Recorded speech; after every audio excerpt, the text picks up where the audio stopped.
Welcome to this latest edition of our Workbench blog and all the news, updates and modelling exclusives from the fascinating world of Airfix. As the Airfix team are engaged in making final preparations for our attendance at this year's Royal International Air Tattoo, our latest Workbench update features our latest scale tribute to an aircraft which has to be described as one of the most significant of the post-war era. The current RAF incarnation of which is scheduled to be thrilling the crowds at Fairford in just a few days' time, the mighty Boeing Chinook. This twin-rotor behemoth is a heavy-lift helicopter phenomenon,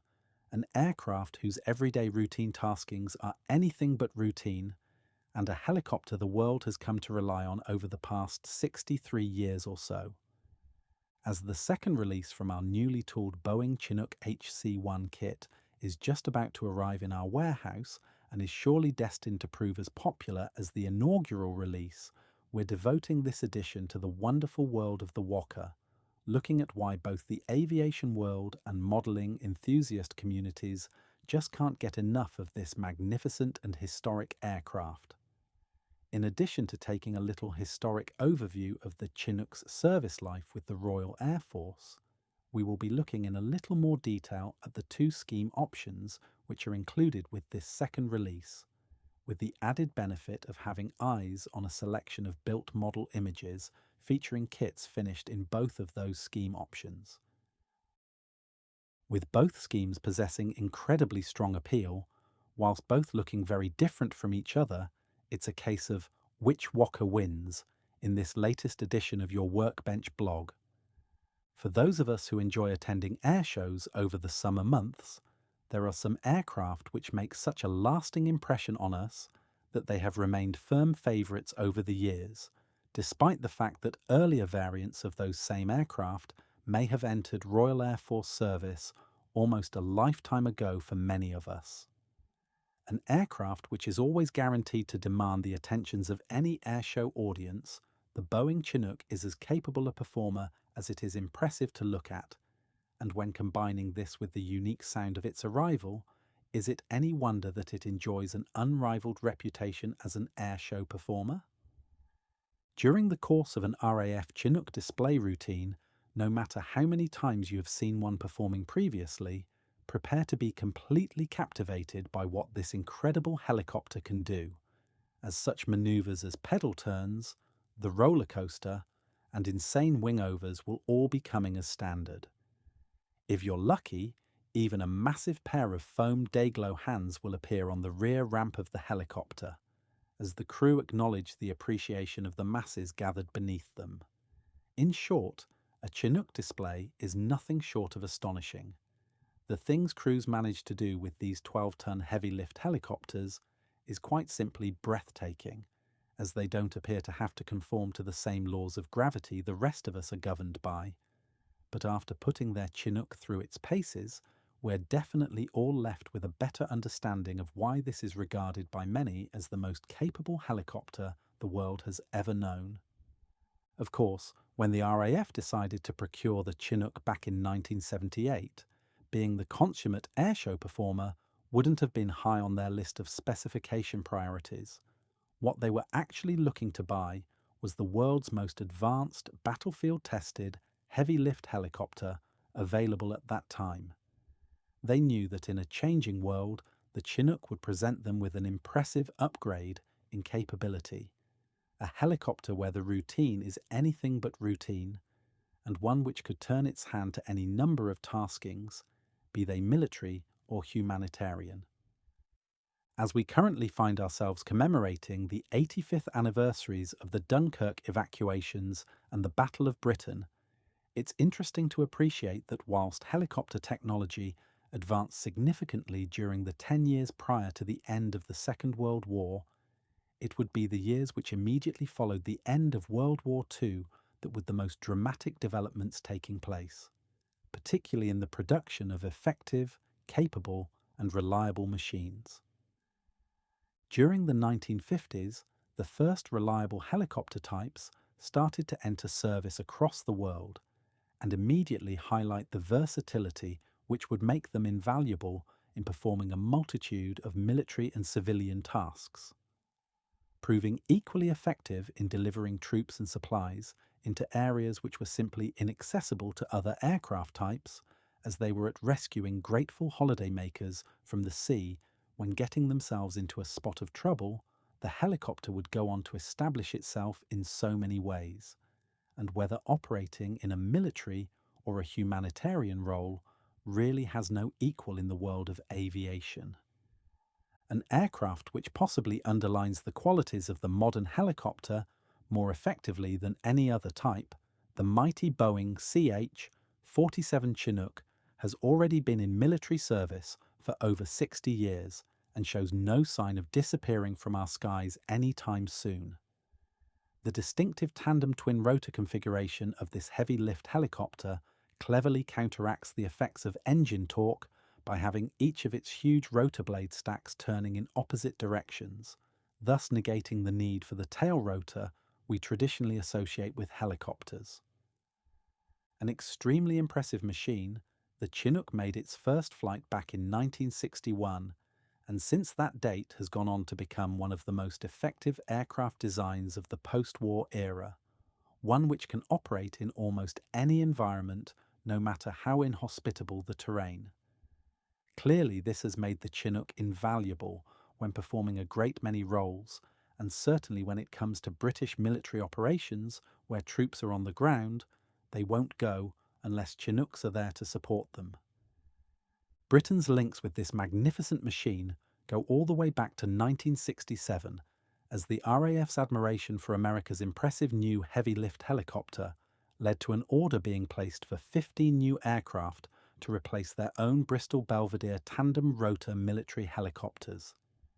As it transpired, this order would later be cancelled as a result of ongoing defence spending cutbacks, and it would be a further 10 years before this interest could be revived. Now looking to replace or upgrade the capabilities of the RAF's Westland Wessex fleet, the British government approached Boeing again in the late 1970s, and this time placed an order for 33 new Chinook aircraft, machines which were essentially equivalent to the US CH-47C variant. The honour of being the first Royal Air Force squadron to operate the new Chinook was No. 18 Squadron at Odiham, with British aircraft carrying the designation HC-1, Helicopter Cargo Mark 1, and they would soon start to show the British public just what this incredible machine was capable of. No sooner had Britain's Chinooks entered service that events on the other side of the world would result in an early overseas deployment for the helicopter, one which would be the start of an incredible story for one particular aircraft, and indeed the wider reputation of the Chinook as a military aircraft.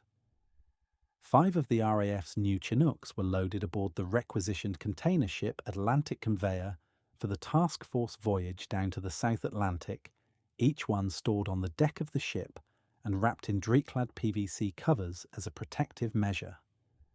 Chinook ZA-707 was offloaded at Ascension Island prior to continuing the voyage to the Falkland Islands, and famous survivor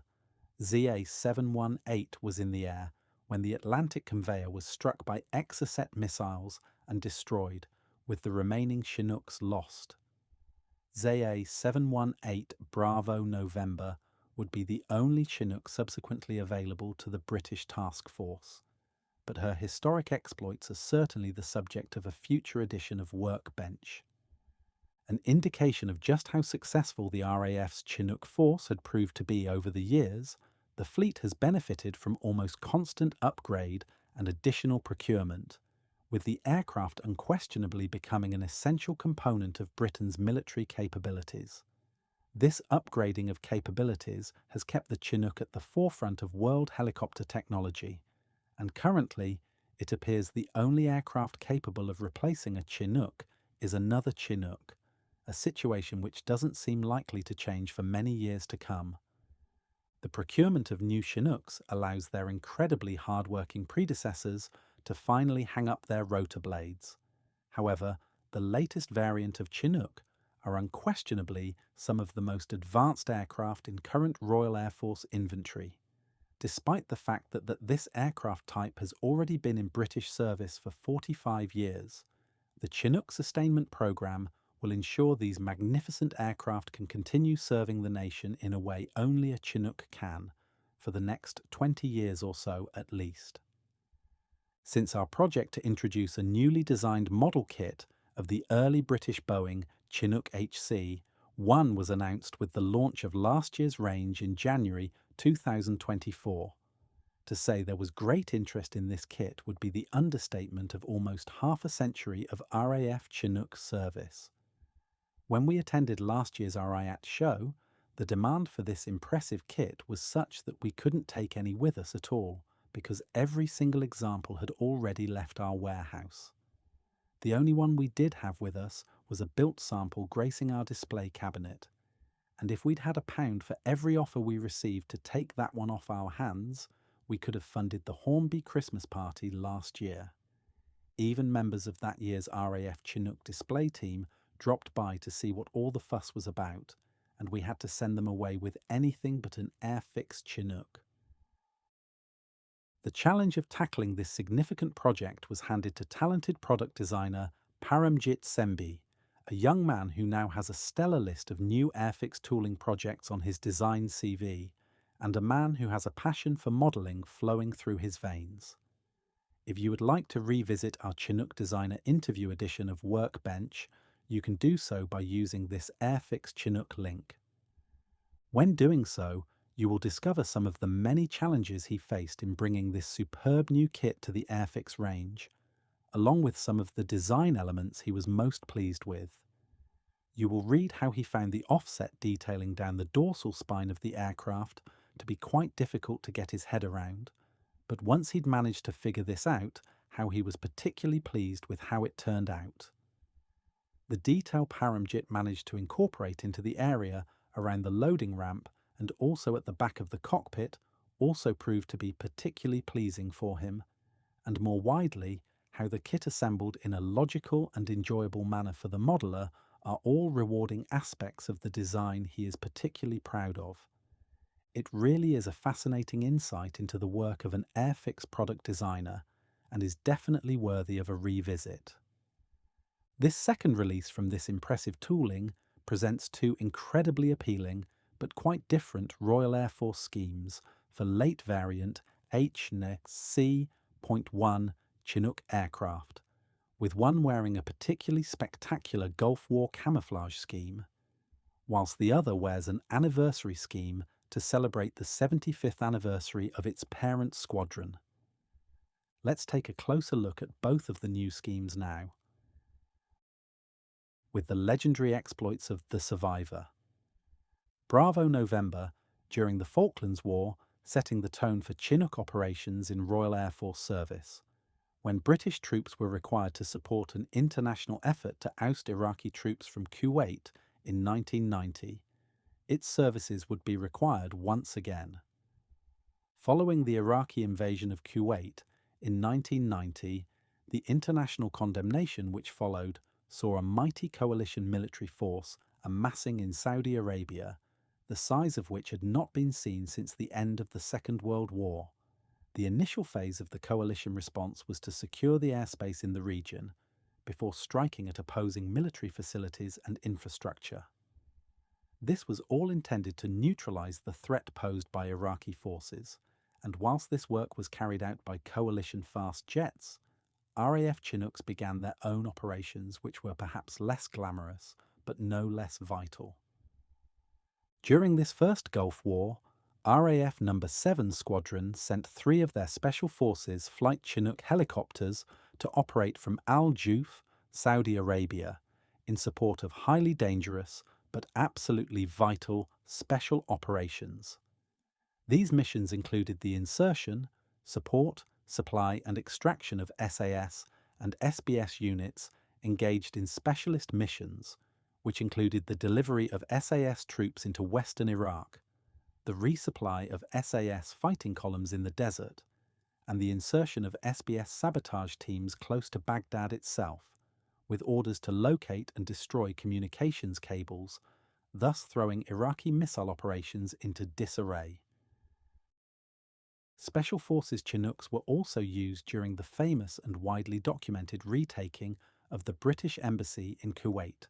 when SAS and SBS troops fast-dropped using ropes from helicopters hovering above the embassy compound.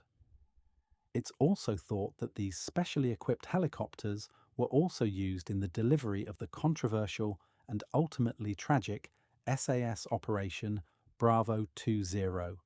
when a team was dropped behind enemy lines and ordered to find a suitable lying-up place from where they could observe the movement of Scud missiles and report their findings back to command. The helicopters were prepared for these clandestine missions by having their standard grey and green camouflage areas sprayed over with a desert pink paint, which when dry was given a rather distinctive addition. The black undersides were left as they were. However, the new lighter, uniform colour applied to the upper surfaces of the helicopters was disrupted by the liberal application of short black lines or squiggles, all applied by brush and all in a random manner. No areas of desert pink were left uncovered, and it seemed that the more random the strokes applied, the more effective the desired effect. With the legendary exploits of the Survivor, Bravo November during the Falklands War setting the tone for Chinook operations in Royal Air Force service, when British troops were required to support an international effort to oust Iraqi troops from Kuwait in 1990, its services would be required once again. Following the Iraqi invasion of Kuwait in 1990, the international condemnation which followed saw a mighty coalition military force amassing in Saudi Arabia, the size of which had not been seen since the end of the Second World War. The initial phase of the coalition response was to secure the airspace in the region before striking at opposing military facilities and infrastructure. This was all intended to neutralise the threat posed by Iraqi forces, and whilst this work was carried out by coalition fast jets, RAF Chinooks began their own operations, which were perhaps less glamorous, but no less vital. During this first Gulf War, RAF No. 7 Squadron sent 3 of their Special Forces Flight Chinook helicopters to operate from Al Juf, Saudi Arabia, in support of highly dangerous but absolutely vital special operations. These missions included the insertion, support, supply and extraction of SAS and SBS units engaged in specialist missions, which included the delivery of SAS troops into western Iraq, the resupply of SAS fighting columns in the desert, and the insertion of SBS sabotage teams close to Baghdad itself, with orders to locate and destroy communications cables, thus throwing Iraqi missile operations into disarray. Special Forces Chinooks were also used during the famous and widely documented retaking of the British Embassy in Kuwait, when SAS and SBS troops fast-dropped using ropes from helicopters hovering above the embassy compound. It's also thought that these specially equipped helicopters were also used in the delivery of the controversial and ultimately tragic SAS Operation Bravo 20, when a team was dropped behind enemy lines and ordered to find a suitable lying-up place from where they could observe the movement of Scud missiles and report their findings back to command. The helicopters were prepared for these clandestine missions by having their standard grey and green camouflage areas sprayed over with a desert pink paint, which when dry was given a rather distinctive addition. The black undersides were left as they were. However, the new lighter, uniform colour applied to the upper surfaces of the helicopters was disrupted by the liberal application of short black lines or squiggles, all applied by brush and all in a random manner. No areas of desert pink were left uncovered, and it seemed that the more random the strokes applied, the more effective the desired effect. Throughout the post-war era, one phenomenon which has become a proud tradition for individual Royal Air Force squadrons has also become revered by enthusiasts and photographers all over the country. that of commemorating squadron anniversaries. With current squadron members proud to commemorate the achievements of their forebears, some of the oldest squadrons in the Royal Air Force can trace their heritage to the days before heavier-than-air flying. However, it's usually conflict which brings the most cherished heritage for these units.